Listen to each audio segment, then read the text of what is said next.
আকাশের চাঁদ সকলঙ্ক হতে পারে, আচার্য প্রভু ছিলেন নিষ্কলঙ্ক। তার জীবন দর্শন এমনই ছিল। এই চরিত্রগুলো শুনতে হয় আর নিজেকে রাঙাতে হয়। আমাদের চরিত্র তাদের দ্বারা রাঙাতে হয়। ভজন কুটিরে থেকে ভজন করতেন তিনি।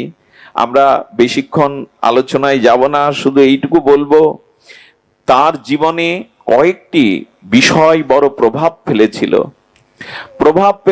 গৌড়ীয় বৈষ্ণব জগতে। একটি হলো তার সহজতা, বিলাসিতা তার জীবনে কখনো ছিল না। আমি একবার রাধাকুণ্ডে নিয়ম সেবায় দেখি বাবাজি মহারাজ আসছেন, আর উনি ছিলেন হ্যামিলনের বাঁশিয়ালার মতো। বাবা যেখানেই সেখানে হাজার হাজার যুবক সাধু সন্তনার পিছনে। কি যে বাঁশির সুর ছিল ওনাদের মধ্যে! নিজের সন্তানকেই ঘরে নিয়ন্ত্রণ করতে পারি না, আর হাজার হাজার যুবক ত্যাগ বৈরাগ্যে তার পেছনে ছুটছো। এরা কি জানে? এদের মধ্যে কি এক সম্মোহনী ক্ষমতা আছে ভক্তির! হাজার হাজার যুবক সব ছেড়ে দিয়ে তার পেছনে ছুটত। বাবার নিরড়ম্বর জীবন যেমন দেখতেন, ভোগীদের দ্বারা কি ত্যাগের কাজ হয়? দেখলাম বাবার চরণের দিকে তাকালাম, বৃন্দাবনের ওই তপ্ত রৌদ্রে ওই ওই কাকড় ফুটে ফুটে বাবার পা দিয়ে রক্ত ঝরছে, ওদিকে খেয়াল নাই। কোথায় কোন বৈষ্ণব সেবা রাস বাড়িতে, কোথায় কোন সেবার জন্য বড় ব্যাকুল হয়ে পায়ে দেখি বিন্দু বিন্দু রক্ত লাভা আসছে। বাবাকে প্রণাম করতে গিয়ে বললাম, যে চরণ লক্ষ কোটি প্রাণ আশ্রয় নিয়ে এসেছে, এই চরণকে উনি যত্ন নেন না। যে কাপড়টা পরেছিলেন, বিশ্বাস করুন 3 মাস ব্রজের ধুলাতে তামাটে হয়ে গেছে, পুরো হয়ে গেছে। খুব অভাব ওনার, খুব অভাব। কাপড়টা এমন কেন জানেন? কাছে না কেন, কাছে না কেন, কাছে না কেন জানেন? আমি শুনেছিলাম এক সাধুর মুখে, ব্রজের এই নিষ্কিঞ্চন মহাত্মারা ব্রজের ধুলি মেখে মেখে যে কাপড়টা তামাটে হয়ে যায়, ওটা পরেন কেন জানেন? রাধারানীকে বলেন, হে রাধে, হে প্রেমময়ী, আমার তো অনুরাগ নেই, আমার তো প্রেম নাই, উৎকণ্ঠা নাই, কিন্তু এই ব্রজ রেণুতে আছে। এই ধুলি মাখা কাপড় অঙ্গে মাখলে যদি ওই রেণুর কৃপায় আমারও অনুরাগ হয়, আমারও প্রীতি হয়। তাই তারা ওই কাপড়টাই পরে থাকতেন, ওই কাপড়টাই পরে কাটাতেন। সাধুদের দেখেছি, বিশ্ববরেণ্য দার্শনিক আচার্য, ত্যাগ বৈরাগ্যের মূর্তি, সরগোস্বামীর আনুগত্য, যিনি জঙ্গলে লুকিয়েই সবার অন্তরালে নিত্য সেই নিত্য লীলাতে ডুবে আছেন, পণ্ডিত প্রবার নৈয়ায়িক আচার্য শ্যামসুন্দর বড় পণ্ডিত বাবা। একবার দিয়ে দেখি রাধাকুণ্ডে ব্যাসঘেরায় পাঠ করছেন, 25 টাকার একটা ছেঁড়া চাদর গায়ে দিয়ে। লক্ষ লক্ষ টাকা সেটেরা নিয়ে অনুনয় বিনয় করে, বাবা যদি একটু সেবায় লাগবে। এগুলো স্পর্শও করেন না তিনি, ছেঁড়া চাদর গায়ে দিয়ে বসে আছেন। সুধীবৃন্দ, এদের ত্যাগ, এদের বৈরাগ্য জগৎকে শিক্ষা দিয়ে গেছে। সনাতন গোস্বামী সর্বস্ব পরিত্যাগ করে ইন্দ্র সম ঐশ্বর্য, বৃহস্পতি সম জ্ঞান, রাজমন্ত্রী সনাতন, পথে যেতে যেতে শীতকালে তার কোন এক চিরচেনা আত্মীয় তার গায়ে নেপালের একটা দামি কম্বল চড়িয়ে দিয়েছিলেন, খালি গায়ে আছো তুমি রাজা। কাশী বিশ্বনাথে এই মুক্তি তীর্থে বারাণসীতে মহাপ্রভুর সাক্ষাতে গেলেন সনাতন। গিয়ে কি করলেন জানেন? প্রণাম করে যখন বসেছে, মহাপ্রভু দেখে আনন্দ পেলেন বটে, কিন্তু কিছুক্ষণ পর আর সনাতনের দিকে ফিরে তাকাচ্ছে না। সনাতন বলছেন, আমার অপরাধ কিছু ঘটেছে, কেন প্রভু আমার দিকে দৃষ্টি দিচ্ছে না? এরা বিজ্ঞ শিরোমণি, মহাপ্রভুর বিশেষ পরিকর। ইনি মনে মনে ভাবলেন, ও প্রভু যেন মনে মনে বললেন, ও সনাতন, সব রোগ যখন সেরে চলে এসছো, একটু রোগ কেন অবশিষ্ট রেখেছো? সবই যখন ছেড়ে আসলে এই দামি কম্বলটাও কেন তোমার গায়ে? তোমরা কাঙাল, তোমরা অন্য জীবকে ত্যাগ বৈরাগ্য শিক্ষা দেবে, এই দামি নেপালের ভোট কম্বল কেন তোমার গায়ে? প্রভু কিন্তু মুখে বলেননি, ওই যে তাকাচ্ছেন না, এই অনুভূতিতে বুঝে ফেলেছেন। রোগ যখন সারলে অল্প একটু রোগ কেন রেখে দিলে? সনাতন বাইরে চলে গেল। দেখে কাশীর গঙ্গার তীরে এক বাঙালি ভিখারি তার শত ছিদ্র মলিন একটা কাঁথা একটু চুবিয়ে, জলে চুবিয়ে শোকাতে দিয়েছে। সনাতন গিয়ে ভিখারির কাছে হাত জোর করে বললেন, ভিক্ষাং দেহি। রাজমন্ত্রী, ভিক্ষাং দেহি। ভিখারি তার তেজময় পুঞ্জময় শরীর দেখে বললেন, আমার মনে হয় আপনি কোনো রাজার রাজা। ভিখারিকে ঠাট্টা করছেন কেন? ভিখারির কাছে ভিক্ষা চেয়ে কেন ঠাট্টা করছেন আপনি?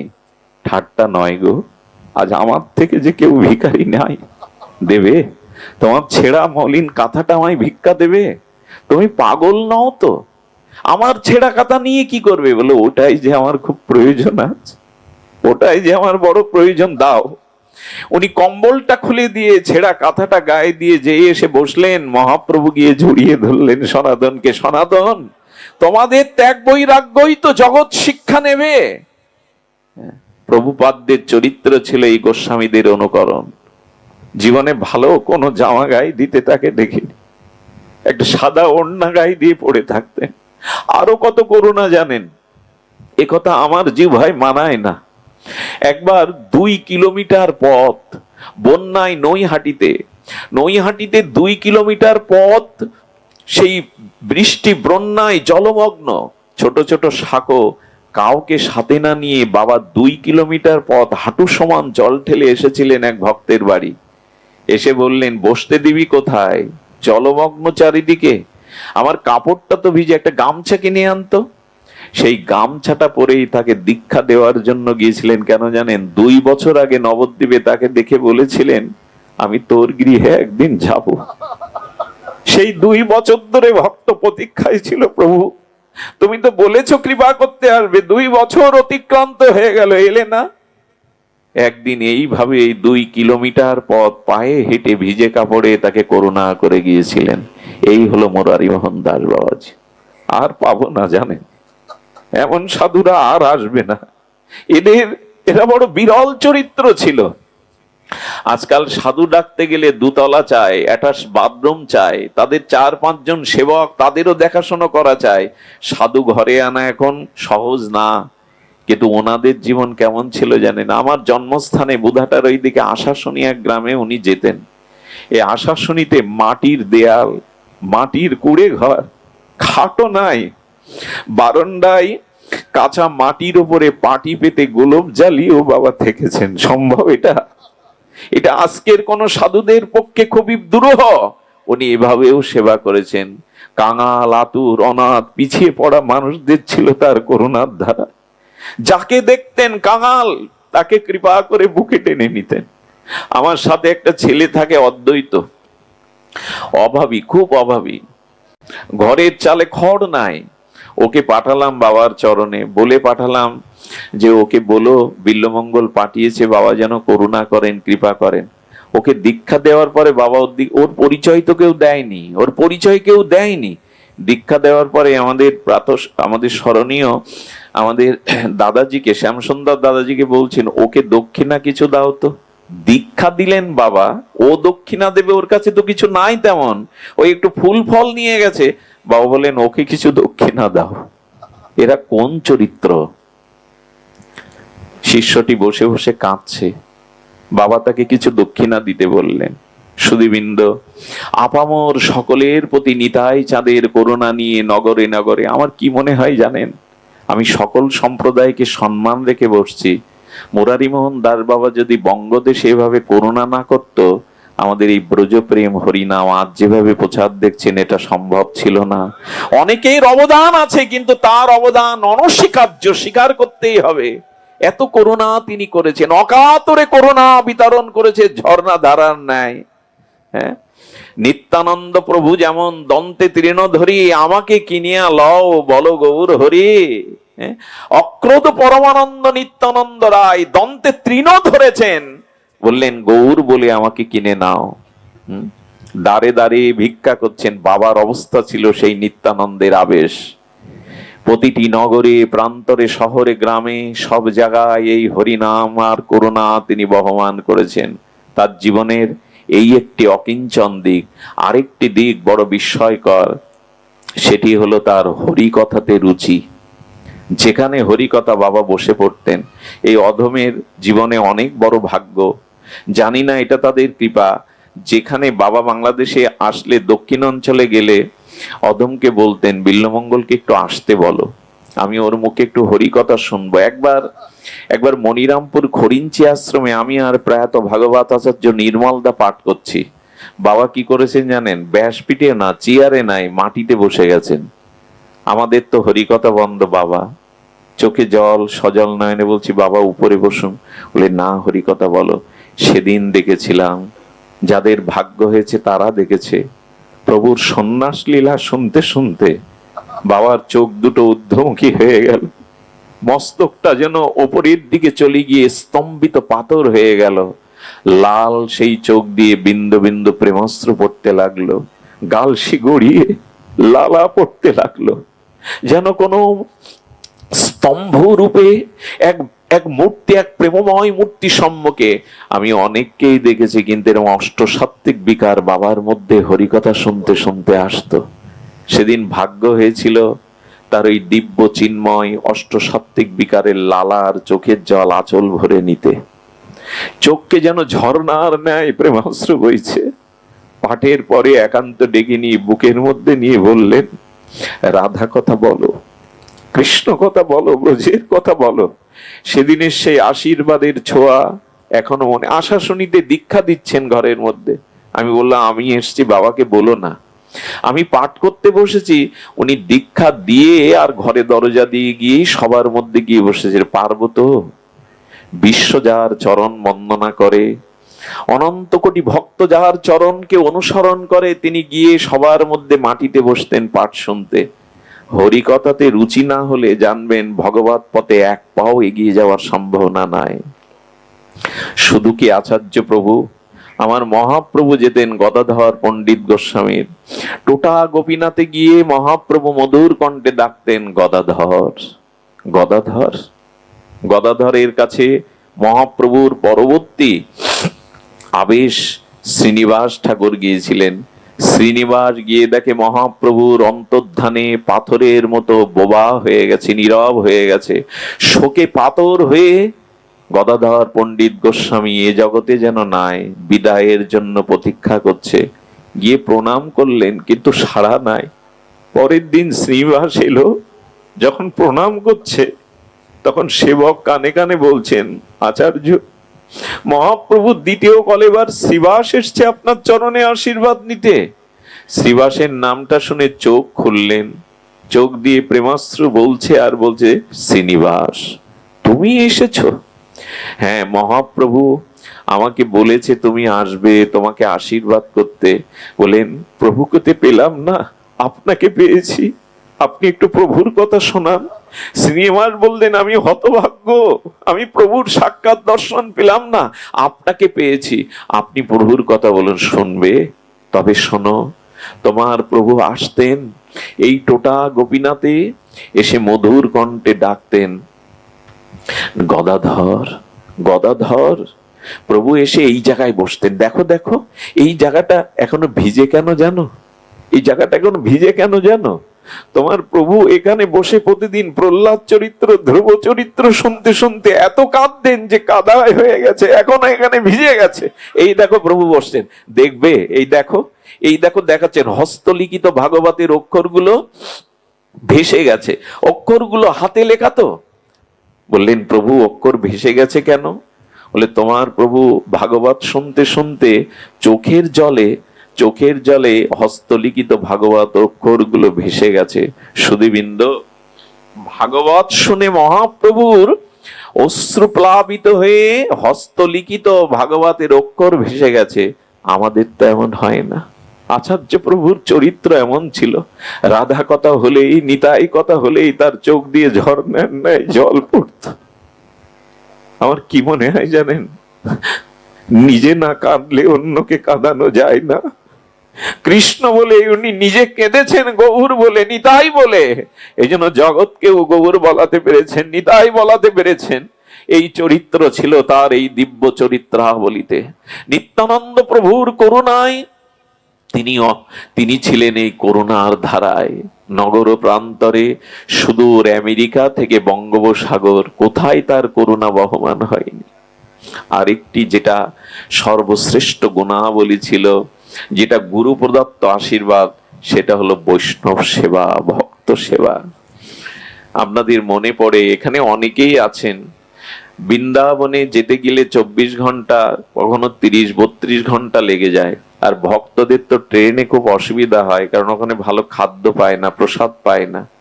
বৃন্দাবনে গিয়ে নিবেই মনে হয় একটু যদি প্রসাদ পেতাম। কে প্রসাদ দেবে?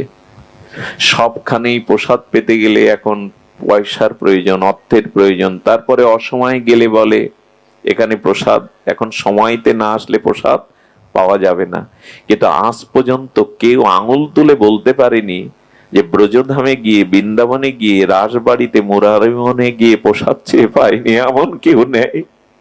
যেই যাবে বিনা শুল্কে, কোনো অর্থ নেই, কোনো কুপন নেই, অবারিত দ্বার দুয়ার খুলে রেখেছেন, কোন বৈষ্ণব এসে যেন ফিরে না যায়। বাবার ছিলেন এই আদর্শ। বিনোদ বাবা রাধারানী চরণ কৈকার্যে প্রেম সেবায় নিত্য স্মরণ ভজনে মেতে আছেন, কিন্তু প্রভুপাদের জীবনের ব্রত ছিল বৈষ্ণব সেবা, ভক্ত সেবা। কি বলবো আপনাদের, ঘাটিতে কোনো টাকা নেই।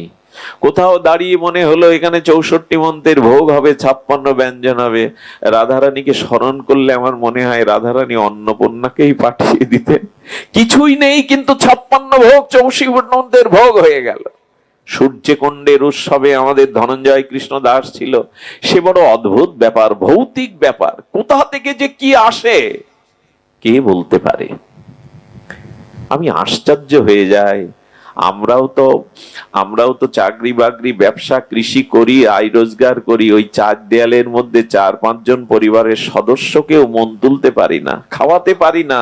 আর লক্ষ কোটি মানুষকে যিনি সেবা করে গেছেন, এ শক্তিকার, এ রাধারানীর শক্তি ছাড়া, গুরুদেবের কৃপা শক্তি ছাড়া এটা সম্ভব নয়। এইখানে 9 দিন উৎসবে প্রসাদ দিতে গিয়েই হয়তো আমাদের কষ্ট হয়ে যায়। সারাটি জীবন বিতরণ করেছেন। তবে আপনাদের অনুরোধ করি, ভক্ত সেবা ভিন্ন ভক্তি হওয়ার অন্য কোনো মাধ্যম নাই। ভক্ত সেবা, বৈষ্ণব সেবা, মহত সেবা, দরিদ্র নারায়ণ সেবা, এছাড়া প্রেম ভক্তি হয় না, চিত্ত বিস্তার হয় না। এজন্য তার সমস্ত জীবনের এটিই ছিল। একবার রাধাকুণ্ডে আমি, ধনঞ্জয়, প্রেমানন্দ গেছি, তখন 3:30 অধিক। চিন্তা করতে পারেন, তিনি 64 মন্ত্রের ভোগ দিয়ে সব ভক্তকে প্রসাদ পাইয়ে নিজে মনে হয় মুখে এক টুকরো দিয়েছেন। সমস্ত শরীর দিয়ে দরদর করে ঘামের স্রোত বইছে, সমস্ত শরীর শীতল হয়ে গেছে সেই ঘামে। কেবল এসে বসেছেন। আমি তো মূর্খ, সাধুদের কাছে কখন কিভাবে যেতে হয় জানা নাই। বাবার দর্শনের লালসায় গিয়ে প্রণাম করেছি। ওই যে একটু শরীরটা এলিয়ে দিয়েছেন 1 মিনিট আগে, আমি বুঝতে পারিনি। দরদর করে ঘাম ঝরছে। বিল্বমঙ্গল, তুমি এসছো, প্রসাদ পাওনি তোমরা? আমি বাবার চরণ ধরেই কাঁদছি আর বলছি, বাবা উঠবেন না, আপনার গায়ে দরদর করে ঘাম ঝরছে। বলে, আরে সামনে অভুক্ত বৈষ্ণব আর আমি বিশ্রাম নেব? আরে বাবা উঠলেন। সেবকদের বললেন, তাড়াতাড়ি কটা আসন করে দাও। বসিয়ে যখন প্রসাদ দিয়েছেন, মুখে তুলবো কি, উনি দাঁড়িয়ে, বাবা এবার যান। বলেন, বৈষ্ণব সেবা দর্শন করতে দেবে না, ভক্ত সেবা দর্শন করতে দেবে না? মনে হলো বসুন্ধরা যদি ফেটে যেত, মাটির মধ্যে লুকাতাম। কে দাঁড়িয়ে দেখছে আমাদের মতো নরকের নর্দমার কীটের সেবা? এই ছিল তার বৈষ্ণব অনুভূতি, এই ছিল তার বৈষ্ণব অনুভূতি। আমি বঞ্চিত হয়েছি। আমাকে বলেছিলেন, মঙ্গল একবার এসো, তোমাকে একটা সাধু দর্শনে নিয়ে যাব, যিনি বৃন্দাবনের মহিমা কীর্তন করেন কেলিকুঞ্জে। আর সেটা হয়ে ওঠেনি, আর সেটা হয়ে ওঠেনি। আমাদের অনেকের প্রশ্ন থাকতে পারে, বাবা এভাবে কেন চলে গেলেন? এমন একটা কিডনির রোগ কেন তার শরীরে ভর করলো?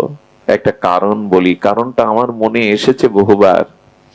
একটা জিনিস জানবেন, সাধুগুরু বৈষ্ণবদের চরণে হাত দিয়ে প্রণাম করা সবার পক্ষে সম্ভব না, আর ওটা অনেক সাধুরা করতে দেন না। এর কারণও আছে, কারণটা মানাও উচিত।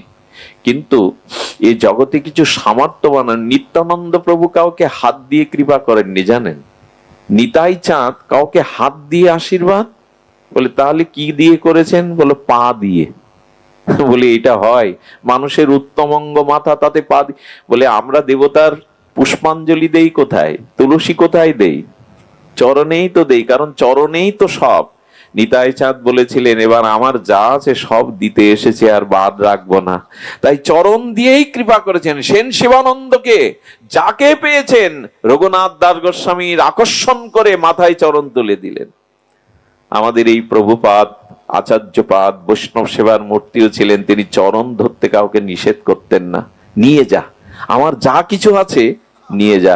কিন্তু আমরা বিষয়ী জীব, আমরা সংসারী জীব, আমরা কি করি জানেন? গুরুচরণে প্রণাম করে নিজেদের দুঃখ জরা ব্যাধিও দিয়ে দিই, প্রভু এইটা সেরে দাও।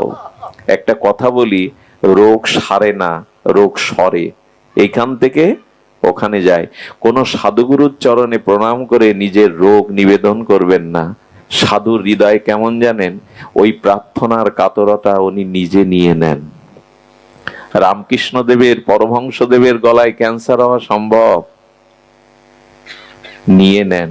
এই জন্য দয়া করে কোন সাধুর চরণে প্রেম ভক্তি চাইবেন, আশীর্বাদ চাইবেন, নিজের জরা ব্যাধি তাকে দিতে চাইবেন না। কারণ কি জানেন?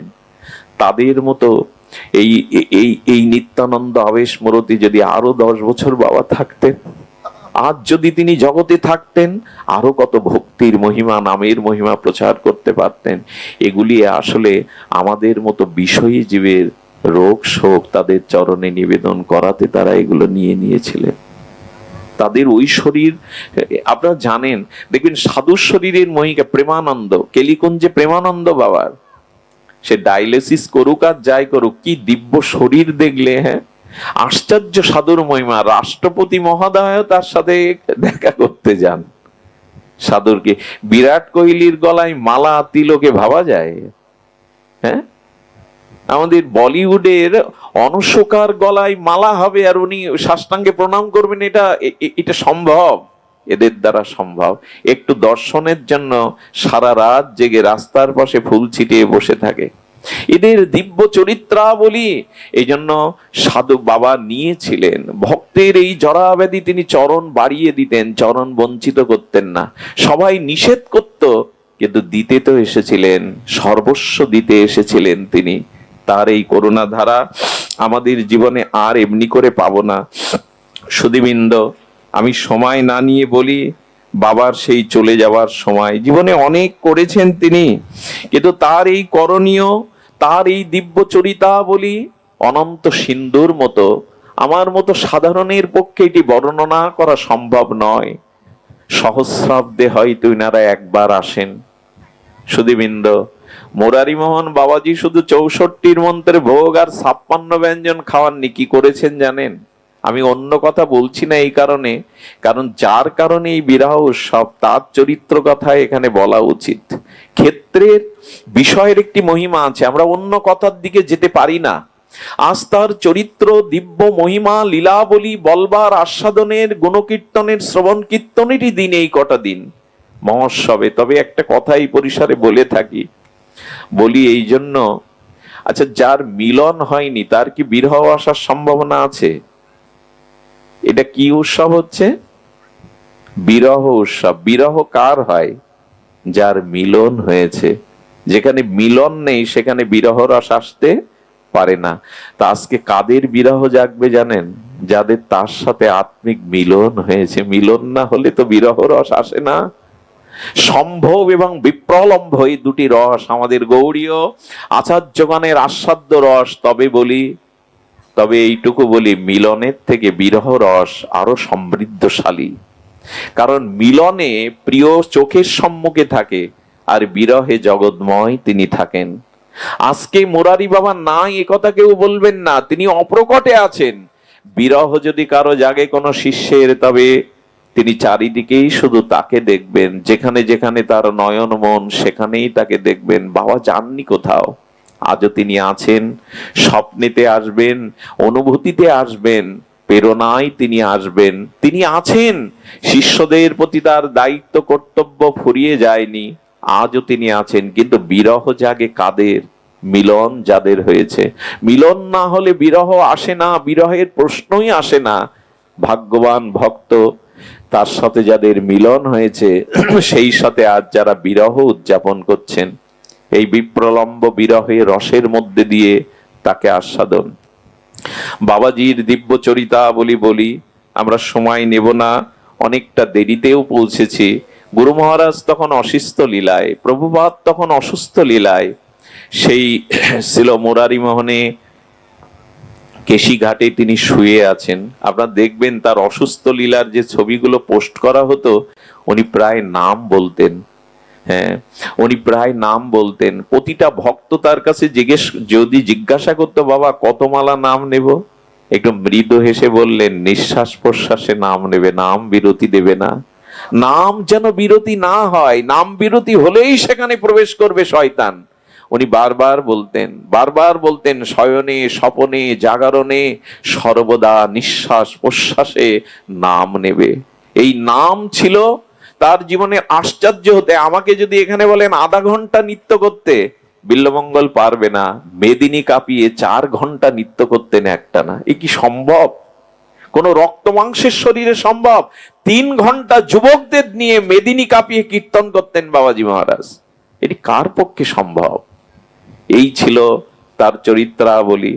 অসুস্থ লীলাতে বাবা একদিন আমাদের দাদাজি মহারাজ সুবলদা সহ তার সেবকদের বললেন, আমাকে সাজিয়ে দাও, আমি বিশ্রাম করছি। এই কথা বলে সেদিনের এই কথা মনে পড়লে হৃদয়টা দুমড়ে মুচড়ে যায়, বিরহে রণাল জ্বলে ওঠে। বাবা মৃদুকণ্ঠে বললেন, আমাকে সাজিয়ে দাও। কিভাবে সাজাতে বললেন জানেন? আমার চরণে আলতা পরিয়ে দাও। আমাদের প্রভুপাদ স্বপ্নেতে রাধারানীর চরণে আলতা পরিয়েছিলেন। ওদের স্বপ্ন স্বপ্ন না, আমাদের স্বপ্ন স্বপ্ন হতে পারে। বিষয় চিন্তা করি, রাধারানীর চরণ চিন্তা নিত্য নিরন্তর করেন তো। আমার গুরু মহারাজ বলেছিলেন, হে রাধে, ব্রজে পড়ে আছি, তোমার চরণাশ্রয় করে আছি, শুনেছি তুমি করুণাময়ী, তুমি কৃপাময়ী, তুমি অপার করুণাময়ী। হে রাধে, সাক্ষাৎ দর্শনের ভাগ্য সাধনা যোগ্যতা আমার নাই। আমি যে তোমায় সাক্ষাৎ দর্শন করব সে যোগ্যতা, সে ভজন, সে মহিমা আমার নাই। এই মায়ার চোখে তোমার সেই দিব্য মাধুর্য মূরতি দর্শন করা যায় না। তবে নিবেদনে এইটুকু আবেদন, এইটুকু বিজ্ঞপ্তি, স্বপ্নেও একবার দেখা দিও তুমি, স্বপ্নেও অন্তত একবার দেখা দিও। হে রাধে, আমি সাক্ষাৎ তোমাকে দর্শন করব সে ভাগ্য, সে ভজন আমার নাই, অনুভূতি। তবে এই প্রাণ রক্ষার জন্য জীবনে একবার স্বপ্নেতে এসে দাঁড়িয়েও তুমি। রাধারানী চরণে আলতা পরিয়ে দিয়েছিলেন বাবাজি মহারাজ। একবার এক দোকানে শাড়ি দেখে বলেছিলেন, আমার প্রেমময়ীকে, ব্রজেশ্বরীকে এই শাড়ি পরাবো। তখন মনে হয় 18,000 টাকা সেই শাড়িটার দাম। পকেটে ওনার কিছু নাই। বলে, টাকা নেই তো আপনি শাড়ি নিয়ে কি করবেন? বললেন, এই শাড়িটা রেখে দেন, আমি কালকে এসে নিয়ে যাব। টাকা কিন্তু পকেটে নাই। পরের দিন সেই 18,000 টাকা নিয়ে গিয়ে বলেছিলেন, শাড়িটা রেখে দিয়ে এসেছিলেন, এনে ওটা রাধারানীকে পরিয়েছিলেন। ভালোবাসা একেই বলে, যাকে ভালোবাসি সর্বস্ব দিয়ে তার শান্তি, তার সুখ চাওয়ার নামই তো ভালোবাসা। এই করেছেন তিনি। একবার আপনারা মুরারি মোহনের, উনি দীক্ষা দিচ্ছেন একটা জায়গায়, আমি ওনাকে পাশে বসে আছি। বাবা বলতেন, মঙ্গল দেখো, এই দেখো। বললাম, আবার কি? বলেন, 64 মন্ত্রের ভোগ হচ্ছে মুরারি মোহনে, এই দেখো আমার মুরারি মোহন হাসছে, করুণাময়ী হাসছে। উনি মোবাইলে লাইভে সরাসরি বাবাকে দেখাচ্ছেন। দেখলাম ঠোঁটের কোণে মধুর মুরারি মোহনের, দেখবেন সব সময় ঠোঁটের কোণে একটা হাসি লেগেছে, দিব্য মূরতি। বাবা বাবা যেন দেখছেন সাক্ষাৎ। বলে, এই দেখো করুণাময়ী ঠোঁটের কোণে স্মিত হাসি ফুটে উঠেছে। এদের অনুভূতি অন্য। আমরাও তো বিগ্রহ দেখি, এমন করে কি দেখি? অনুরাগের প্রেমের রঙে রাঙানো ওনাদের নয়ন, দেখছেন যেন হাসছেন করুণাময়ী। তো বাবা সাজিয়ে দিতে বললেন। একটা ছবিতে দেখবেন লাল ওড়নি মাথায় দেওয়া, এই লাল ওড়নি মাথায় দিয়ে সাজিয়ে বাবা একটু ভাবাবিষ্ট হয়ে বলছে, সরে যা, ওই দেখ করুণাময়ী আসছে, ওই দেখ কৃপাময়ী আসছে, তোরা সরে যা, সামনে থেকে সরে যা। রাধারানী এসেছিলেন, তিনি তার দিব্য প্রেম দৃষ্টিতে তাকে দেখেছিলেন। এই দেখবার পর আর বেশি দিন ছিলেন না। সেই দিনের কথা, সেই হাহাকার করুন্দনের দিনের কথা, সেই অভিশপ্ত দিনের কথা বলতে ভালো লাগে না। তবে সেই দিনটা ছিল 1429 সনের 15ই বৈশাখ। 15ই বৈশাখ 1429 সনে দিবা 1:15 শুভক্ষণে রাধারানীর চরণ চিন্তা করতে করতে কি করলেন? শুক্রবারে বৃন্দাবনে শ্রী রাধা মুরারি মোহনে যেভাবে বলেছেন, চলে গেল প্রভুপাদের চরণে। ওই চলে যায়, ওই চলে যায়, ওই রাধারানীর কিঙ্করী প্রেম মন্দিরে চলে যায়, ওই দেখো আর ফিরে আসবে না। এমন মহাত্মা, এমন রাধারানীর কিঙ্করী দাসী আর আমরা পাবো না। নাম শুনে ছাড়িল পরাণ, এই ভাগ্য কার হবে গো? আজ হরিনামের সুর লহরীতে হরিনাম নিতে নিতে তিনি দিব্য দেহ ছাড়লেন। মোরারি বাবার সেবাগত প্রাণ, জয় জয় 3 কোটি গোস্বামী মহাশয়। ওগো প্রভুপাদ, চেয়ে দেখো, চেয়ে দেখো, আজ তোমারই জন, তোমারই নিজজন। কোথা লয়ে গেলে মোদের গুরু দয়াময়, এমন দয়াময়, এমন করুণাময়, এমন প্রেম মূরতি, এমন দন্যের মূর্তি, এমন হরিনামের রুচি, এমন বৈষ্ণব সেবার বিগ্রহ তুমি কোথায় নিয়ে গেলে? চলে গেলেন। সেদিন ব্রজের প্রতিটি লতা পাতা, সেদিন ব্রজের যমুনা, যেদিন ব্রজের প্রতিটি ব্রজবাসীগণ বুক চাপড়ে তাদের ব্যথা জানিয়েছিল, এমন মহাত্মা চলে গেল। ব্রজবাসীরা বাবাকে বড় ভালোবাসতেন, তিনি চলে গেলেন, রেখে গেলেন তার এই দিব্য জীবনের প্রেম আলোক ছটা। সেই ছটা যারা পেয়েছেন, তারা যার চরণাশ্রয় করেছেন, তাদের বলবো ধন্য। আজ পাষাণে মাথা করলেও তার মতো আচার্য খুব কম মিলবে, তাদের মতো আচার্যরা খুব কম মিলবে। তিনি শত শত মন্দিরকে ভাঙা মন্দিরকে তিনি নূতন করে রূপ দিয়েছেন। মহাপ্রভুর পরিকারগণে লীলাস্থলীগুলো যেখানে আবর্জনায় ভরা ছিল, জঙ্গলে জঙ্গলাকীর্ণ ছিল, এই যে ঠাকুর হরিদাস ফুলিয়ায় যেখানে নাম করতেন, ওখানে জঙ্গলাকীর্ণ হয়ে গেছিল। গুরুদেব 100-ও অধিক মন্দির তিনি কি করেছেন? সংস্কার করেছেন, পূজার ব্যবস্থা করেছেন। আপনি চিন্তা করতে পারেনি, এক বিগ্রহ সেবা করতে পারি না, 108টারও বেশি মন্দির প্রতিষ্ঠা করেছেন, বিগ্রহ সেবার ব্যবস্থা করেছেন, যেখানে কোনো সেবা হতো না। উনি শুধু মিষ্ট 56 ভোগ খাওয়াননি, উনি এই মন্দির সংস্কার করে বিগ্রহ প্রতিষ্ঠা করে পূজা সেবার ব্যবস্থা করেছেন। তো অদ্বিতীয় তার শক্তি ছিল। এইভাবেই তিনি এই ভক্তি ধর্মকে, নিতাই চাঁদের প্রেমনাম হরিনাম ধর্মকে প্রচার করেছেন। সুধীবৃন্দ, আজ আমরা এই যে কটা দিন আপনাদের এখানে আপনাদের গ্রামবাসীদের সহায়তায়, আমাদের দীনেশ দা, অরবিন্দ দা সহ আপনারা প্রতিটা গ্রামবাসী ঐকান্তিক চেষ্টায় এখানে যে কটা দিনের এই গুরু মহারাজের, বাবাজি মহারাজের স্মরণ বিরহ উৎসব পালন করছেন, তার নিকুঞ্জ মন্দির প্রবেশের এই মহাতিথি, ধন্য আপনারা, সার্থক আপনারা। কারণ গুরু মহারাজের লীলা গুণ মহিমা, কোন মহতের গুণ মহিমা কীর্তিত হলে অলক্ষ্যে তিনি এসে সবাইকে আশীর্বাদ করেন। আজ তিনি এখানে এসেছেন, যেখানে গুণগাথা রাধারানীর কথা, সেখানে তিনি আসবেন, সেখানে অবশ্যই তিনি আসবেন। আজ তিনি আপনাদের প্রতি সেই আশীর্বাদ বর্ষণ করছেন। আজ তিনি আপনাদের প্রতি চেয়ে, গুরুদেব যেন মৃদু হেসে বললেন, হরিনাম পেয়েছিস, দীক্ষা পেয়েছিস, এর মূল্যায়ন যেন ঠিক ঠিক করে আমরা প্রেম ভক্তি লাভ করতে পারি। আমি অনুরোধ করব, তার চরণ যারা পেয়েছেন পিছনে যেন যাবেন না। যে পাটা সামনের দিকে বাড়িয়েছেন ওই পার পেছনে আনবেন না। আপনাদের দেখেই যেন মানুষ বলে, এরা এই, তাহলে এদের গুরু মহারাজ কেমন ছিল। আপনাদের চরিত্র, আপনাদের ত্যাগ বৈরাগ্য দেখে যেন মানুষ আঙুল তোলে, এরা যদি এই হয়, এদের গুরুদেব কেমন ছিলেন। আর একটা অবাক জিনিস দেখেছি, বাবার শিষ্য যারা, তাদের মধ্যে সবার সেবা ভাবনা। দেখবেন আমার গুরু মহারাজের শিষ্য যারা, প্রায় সব হরি কথাতে রত ছিল। বৈষ্ণবপদ বাবা, স্বরূপ বাবা, বাবা যাদের কি কৃপা করেছেন, প্রায় দেখি তারা হরি কথাতে রত। আমার মতো নদনামার মূর্খ কীট হরি কথা বলার সামর্থ্য নাই। গুরুদেবের কৃপা যারা পেয়েছেন হরি কথায়, তাদের জীবাতু। কিন্তু বাবার শিষ্য যারা, তাদের দেখবেন সেবা প্রধান, তাদের সেবা করতে বড় ব্যাকুলতা। এই জন্য বাবার চরণাশ্রয় যারা পেয়েছেন, অনুরোধ করব, বৈষ্ণব সেবা, ভক্ত সেবা, এই হোক গুরু মহারাজের আদর্শ। আপনারা এই বিরহের দিনে হৃদয়ে তার চরণকে স্মরণ করে তার দেখানো এই আলোক পথে, এই কল্যাণময় সেবার পথে আপনারা এগিয়ে যান। ধন্যবাদ দীনেশ দাকে, সাধুবাদ জানাই এই গ্রামবাসীকে বা অন্যদের যারা একটা বৃহৎ কর্মযজ্ঞের আয়োজন করেছেন। আরে জীবনে যদি গুরু সেবা না করতে পারলাম, জীবনে যদি সাধুগুরু বৈষ্ণবের সেবা না করতে পারলাম, যে গ্রামে যে স্থলিতে বৈষ্ণবের চরণধুলি যদি মাখতে না পারলাম, মনুষ্য জীবনের সফলতা কোথায়?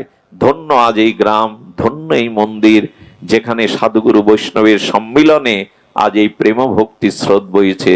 মাখো সবাই মাখো, এই ধুলি মেখে নাও। এই ধুলির মধ্যে মুরারি মোহন বাবাজির আদর্শ, কৃপা, আশীর্বাদ, তার চরণাশ্রিত ভক্তের রেণু মাখানো আছে। এই ধুলিতেই আমাদের হরি নামে রুচি আসুক, বৈষ্ণব সেবায় রুচি আসুক, আমাদের মধ্যে দন্য নিষ্ঠা প্রেম ভক্তি জাগরিত হোক। ধন্য আজকের এই বিরহ উৎসব, ধন্য সমাগত ভক্তমণ্ডলীর। আমার বাবা এসেছেন সেই কত দূর থেকে, আচার্য প্রভুর চরণে ভূ ভূ দণ্ডবাদ প্রণতি, সকল ভক্ত চরণে দণ্ডবাদ প্রণতি জানিয়ে এই বিরহ উৎসবের আগামী দিনগুলি আপনাদের মঙ্গলময় উপস্থিত প্রার্থনা করে আপনারা সকলেই আবার হাসবেন, আবার কাঁদবেন, আবার মিলিত হবেন, আবার সুকণ্ঠে উচ্চ কণ্ঠে বলবেন জয় শ্রী মুরারি মোহন দাস বাবাজি মহারাজ কি জয়, কেশিঘাট কি জয়, আজকের অনুষ্ঠান কি, বিরহ মহোৎসব কি, যোগদানকারী ভক্তমণ্ডলী কি জয়, শ্রী নিতাই গৌর প্রেমানন্দে হরি বল হরি বল, জয় শ্রী রাধে। আজকের মতো হরি কথা আর এখানে বিশ্রাম। সকলের জন্য প্রসাদ আছে, আপনারা কৃপা করে হাত জোড় করছি, বসে সকলেই প্রসাদ পেয়ে এদেরকে ধন্য করবেন। প্রসাদ না নিয়ে কেউ যাবেন না। ধনঞ্জয় কৃষ্ণ।